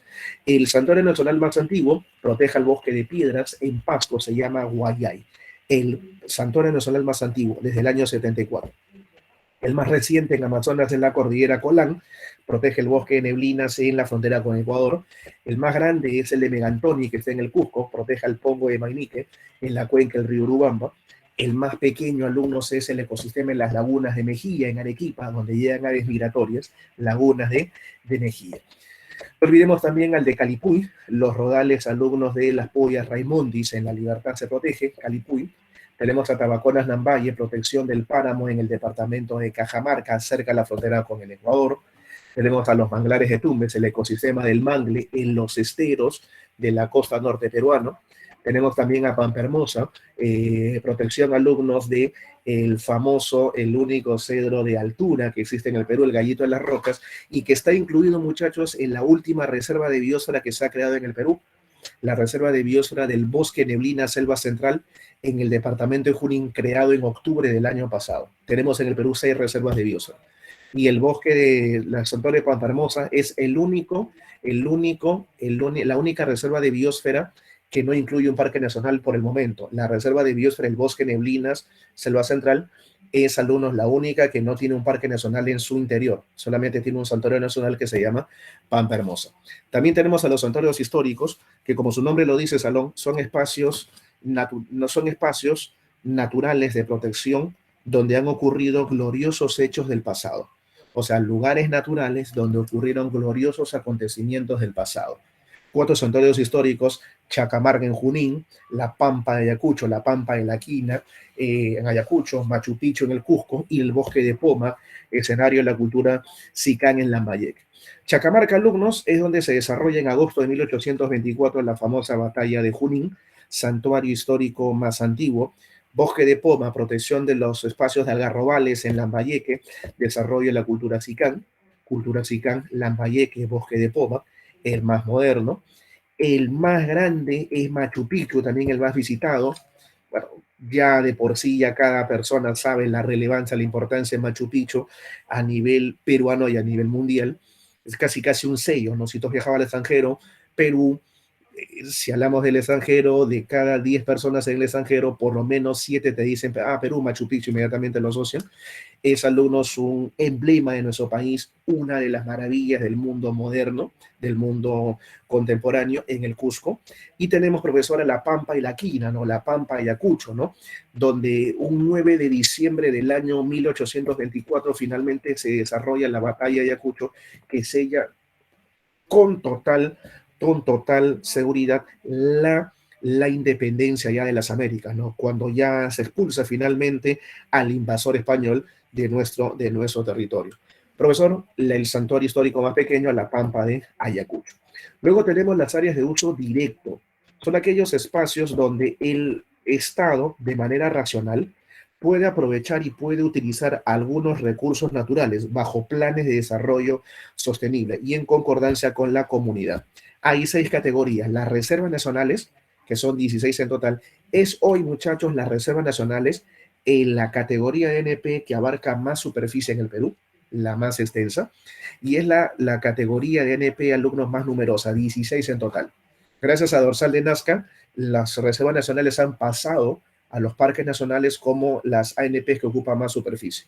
Tenemos alumnos, algunas reservas nacionales importantes como Pampa Galeras en Ayacucho, mencionamos a Junín en Junín y Pasco, Paracas en Ica, La Chay en Lima, Titicaca, alumnos que está en Puno, Salinas y Aguada Blanca que está en Moquegua, Arequipa, tenemos a Calipuy en La Libertad, hay un santuario nacional Calipuy que protege a la Polla Raimondi y hay una reserva nacional de Calipuy que protege al guanaco, por si acaso.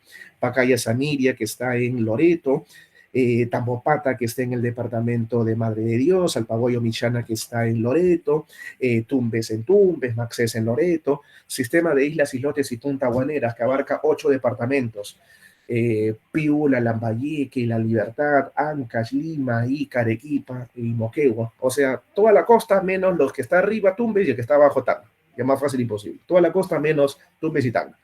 Pucacuro que está en Loreto, San Fernando que está en Ica, y la dorsal de Nazca, la última reserva nacional creada en el Perú en Ica, y es la exclusiva solamente del mar Oceánica.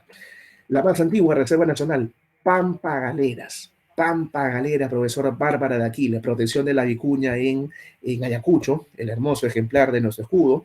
La dorsal de Nazca, la más moderna, creada el 5 de junio de este año en el mar peruano, y es la más grande, profesor, más de 62.000 kilómetros cuadrados de superficie. O sea, el área del departamento de Arequipa, el doble el tamaño del departamento de Lima, es ahora, alumnos, la ANP más grande del Perú, de lejos, ¿eh? La Reserva Nacional de la Dorsal de Nazca. Y la de menor extensión, profesor, las famosísimas Lomas de la Chay, ecosistema en el norte de nuestra ciudad.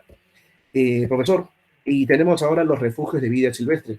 Son espacios donde se requiere la intervención activa del hombre para poder asegurar la supervivencia del ecosistema. Tenemos 3 refugios de vida silvestre: La Quipampa en Lambayeque, Pantanos de Villa en Lima y los bosques nublados de Udima, que está, alumnos, en Cajamarca, en la cuenca del río Jequetepeque. Ahí está La Quipampa, el más antiguo. Ahí está parte de la protección de la famosa pava de alas blancas en el bosque seco ecuatorial en Lambayeque. Tenemos a los bosques nublados de Udima, el bosque de protección más moderno, el refugio de vida silvestre, perdón, el refugio de vida silvestre más moderno, y también el de mayor extensión, y el más pequeño, que son los conocidos humedales de los pantanos de Villa. Espectacular ecosistema de llegada de aves migratorias que está en el distrito de Chorrillos, en el casco urbano de la ciudad de Lima metropolitana. Ahí tenemos, alumnos, a los pantanos de Villa. Las reservas comunales, profesor, son áreas en las que se permite el aprovechamiento de la flora y la fauna en beneficio de las comunidades rurales vecinas. A diferencia de las reservas nacionales, que son áreas de aprovechamiento de la flora y la fauna de interés nacional en beneficio de toda la nación, las reservas comunales son en beneficio de las comunidades rurales vecinas. Tenemos 10 reservas comunales en nuestro país. Por ejemplo, la más antigua, profesor, se llama Yanesha, que está en el departamento de Pasco. La última creada, bueno, son dos, en el año 2012. La reserva comunal de Airopay en Loreto y la reserva comunal de Huimequi, que también está en Loreto. Ambas creadas el 25 de octubre del año 2012. La más grande se llama El Cira, entre los departamentos de Ucayali, Huánuco y Pasco, y la más pequeña se llama Chayunay, que se localiza en el departamento de Amazonas. No olvidemos, alumnos, también las reservas paisajísticas, que son áreas tangibles en las que se protege la armoniosa relación entre el hombre y la naturaleza, ese binomio sociedad, medio natural, y que el hombre es un mero espectador de la belleza del paisaje, como Noryauyos Cochas, que está entre Lima y Junín, y la subcuenca del Cotahuasi, que se localiza en el departamento de Arequipa. Noryauyos Cochas, alumnos, está entre Lima y Junín, en la cuenca del río Cañete. Visita Noryauyos Cochas, te vas a San Vicente de Cañete, de San Vicente de Cañete te vas a Lunahuaná, y de Lunahuaná está más o menos 1 hora y media hacia la sierra. Espectacular, ¿eh? Aguas cristalinas, transparentes. Seguramente, si no lo he escuchado, de todas maneras tienen que visitarlo, un lugar llamado Huancaya, en la sierra sur de nuestro departamento. Ves glaciares, nevados, y realmente es reconfortante el espacio porque es una muestra, es una imagen, una fotografía de cuando el hombre no interviene y cuando el hombre no daña el ecosistema, lo hermoso que puede ser el paisaje natural. Es la reserva paisajística Noryauyos Cochas, entre Lima y Junín, la más antigua y la de menor extensión. Y la reserva paisajística más grande y la más moderna está en Arequipa, la subcuenca del río Coña, el cañón del Cotahuasi. La subcuenca del Cotahuasi, la más moderna y la más extensa. No solamente es la más extensa reserva paisajística, sino es la área natural protegida más grande de toda la sierra, más grande andina. Los cotos de caza son espacios donde se puede hacer la actividad cinegética, o sea, se puede practicar la caza deportiva regulada por el Estado peruano de patos silvestres, de venados, de zorros, como el angolo en Piura, que es el coto de caza más extenso y el más antiguo desde el año 75, y Sunchubamba en Cajamarca, que es el coto de caza menos extenso y más moderno desde el año 77. Luego, profesor, tenemos a los bosques de protección, que son áreas donde se protegen las cuencas altas de los ríos contra la erosión y la deforestación. Tenemos ahí bosque de protección, destacando el aledaño a la bocatoma del Canal Nuevo Imperial en el río Cañete, camino a Lunahuaná, que es en este caso, el bosque de protección más antiguo, desde el año 81, el bosque de protección de menor extensión y también el ANP más pequeño en el Perú. Muy importante, muchachos, en la memoria. El ANP más grande, la Reserva Nacional Dorsal de Nazca en Ica, y el ANP más pequeño, con solamente alumnos, 18 hectáreas, se llama, damas y caballeros, se denomina el bosque de protección aledaño a la bocatoma del Canal Nuevo Imperial. Canal Nuevo Imperial tiene 18 hectáreas, mientras que Dorsal de Nazca tiene más de 62 millones de hectáreas. Está en Lima, el bosque de protección aledaño a la bocatoma Canal Nuevo Imperial. Y el más grande bosque de protección y el más moderno se llama, alumnos, el Alto Mayo, que está en San Martín, en la cuenca del río Guayana. Mientras que las áreas en estudio son aquellos espacios que tienen una potencial proyecto de ser un parque nacional, un santuario nacional, pero necesitan ser evaluados complementariamente. Tenemos una categoría transitoria en las zonas reservadas. Son áreas que reúnen las condiciones para hacer una futura ANP del Perú definitiva, pero hay que hacer estudios complementarios. 9 zonas reservadas, destacando, alumnos, la más antigua, que se llama Chancay Baños en Cajamarca, la más moderna, la más reciente, que se llama la zona reservada de Ancón, el balneario de Ancón en Lima, la más grande, que se llama, alumnos, Santiago Comaina en Loreto, la más extensa, mientras que la de menor extensión, profesor, se llama Los Bosques de Zárate, que se encuentra, Zárate, no confundirlo con San Juan del Lurigancho, Zárate acá, camino a Matucana, en la carretera central, en la Sierra de Lima. Y finalmente, las reservas de biosfera son espacios que reúnen las condiciones, son espacios que son creados por la UNESCO, por el Programa de las Naciones Unidas, por el Programa de las Naciones Unidas del Medio Ambiente y la Biosfera. Esa UNESCO, que significa Organización de las Naciones Unidas para la Educación, la Ciencia y la Cultura, desde el año 72 crea las reservas de biosfera. Hay más de 700 reservas de biosfera en todo el mundo. Perú tiene 6. Noroeste Motape Manglares, entre Tumbes y Piura, incluye al Parque Nacional del Cerro de Motape, el Santuario Nacional Manglares de Tumbes, la Reserva Nacional de Tumbes y el Coto de Casa del Angolo desde julio de 1977. En el mismo mes de julio del año 77 se crea la Reserva de Biosfera del Huascarán, que protege al Parque Nacional del Huascarán. En el mismo mes de julio de 1977 se crea la Reserva de Biosfera del Manu, entre Cusco y Madre de Dios, y que incluye al Parque Nacional del Manu. En el mes, alumnos de marzo, en el mes de agosto del año 2010, se crea la Reserva de Biosfera Oxapampa Shanin Cayanecha, que incluye en Pasco al Parque Nacional del Yanachaga Chemillén y que incluye también alumnos a la Reserva Comunal de Yanecha y la Reserva Comunal alumnos de San Matías San Carlos. Y por supuesto, profesor, está la Reserva de Biosfera del Gran Pajatén, que entre San Martín, Amazonas y La Libertad incluye en su zona central al famoso Parque Nacional del Río Viseo. Este Gran Pajatén fue creado en el mes de marzo del año 2016. Y la última, profesor, es de octubre del 2020, es la Reserva de Biosfera del Bosque Neblina Selva Central, que está en el departamento de Junín y es una de las 714 reservas de biosfera en 129 países de todo el mundo. Es la única reserva de biosfera en Junín que incluye solamente a un santuario nacional, no a un parque nacional, que es la de Pampa Hermosa y el bosque de protección de Puypuy en Junín. Profe, finalmente, el país que tiene más reserva de biosfera está en Europa. Estamos hablando de España. España, el uno, tiene más de 50 reservas de biosfera. Vamos rápidamente, muchachos, a dar las respuestas que el tiempo nos ha ganado. Ha sido bastante extenso. Son 3 temas que tenemos que hacer, igual que la semana anterior. La número 1, indique las áreas, los parques, indique las áreas protegidas de carácter intangible. Santuario histórico, Parque Nacional y Santuario Nacional. Entonces la respuesta es la D, ¿correcto? La número 1, la D, 1D.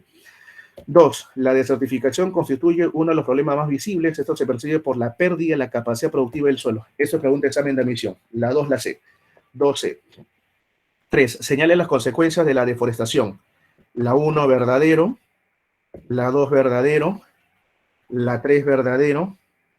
Y la 4, falso. Entonces sería 1, 2 y 3. 1, 2 y 3. Respuesta clave D, 3D.